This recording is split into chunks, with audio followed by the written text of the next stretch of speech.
আসসালামু আলাইকুম প্রিয় ফুটবল ফ্যান্স, ফুটবল দেশের আরও একটি ভিডিওতে আপনাকে স্বাগতম। ইতিমধ্যেই শেষ হয়েছে 2026 বিশ্বকাপের রাউন্ড অফ 32 এর লড়াই, যেখানে নিজেদের রাউন্ড অফ 32 এর ম্যাচে কেপ ভার্দের বিপক্ষে মাঠে নেমেছিল বর্তমান বিশ্ব চ্যাম্পিয়ন আর্জেন্টিনা। সেই ম্যাচটিতে কেপ ভার্দেকে 3-2 গোলের ব্যবধানে হারিয়েছে আলবিসেলেস্তেরা।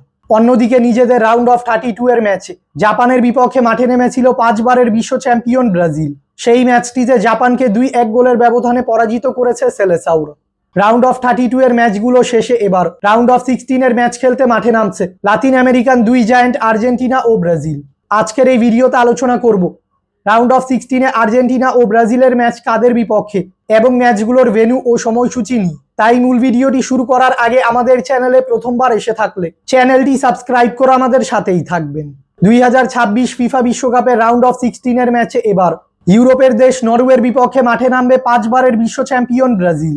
বর্তমানে 1804 পয়েন্টস নিয়ে ফিফা র্যাঙ্কিং এর পঞ্চম অবস্থানে রয়েছে ব্রাজিল। অন্যদিকে 1617 পয়েন্টস নিয়ে ফিফা র্যাঙ্কিং এর 21 নম্বর অবস্থানে রয়েছে নরওয়ে।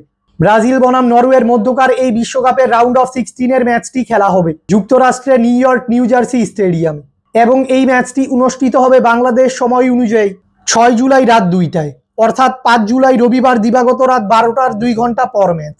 অন্যদিকে 2026 ফিফা বিশ্বকাপের রাউন্ড অফ 16 এর ম্যাচে মিশরের বিপক্ষে মাঠে নামবে বর্তমান বিশ্ব চ্যাম্পিয়ন আর্জেন্টিনা। বর্তমানে 1907 পয়েন্টস নিয়ে ফিফা র্যাঙ্কিং এর দ্বিতীয় অবস্থানে রয়েছে আর্জেন্টিনা। অন্যদিকে 1584 পয়েন্টস নিয়ে ফিফা র্যাঙ্কিং এর 26 নম্বর অবস্থানে রয়েছে মিশর। আর্জেন্টিনা বনাম মিশরের মধ্যকার এই বিশ্বকাপের রাউন্ড অফ 16 এর ম্যাচটি খেলা হবে যুক্তরাষ্ট্রের আটালান্টা স্টেডিয়ামে, এবং এই ম্যাচটি অনুষ্ঠিত হবে বাংলাদেশ সময় অনুযায়ী আগামী 7 জুলাই মঙ্গলবার রাত 10টায়। মূলত রাউন্ড অফ 16 এই দলগুলোর বিপক্ষেই মাঠে নামবে লাতিন আমেরিকান দুই জায়ান্ট আর্জেন্টিনা ও ব্রাজিল।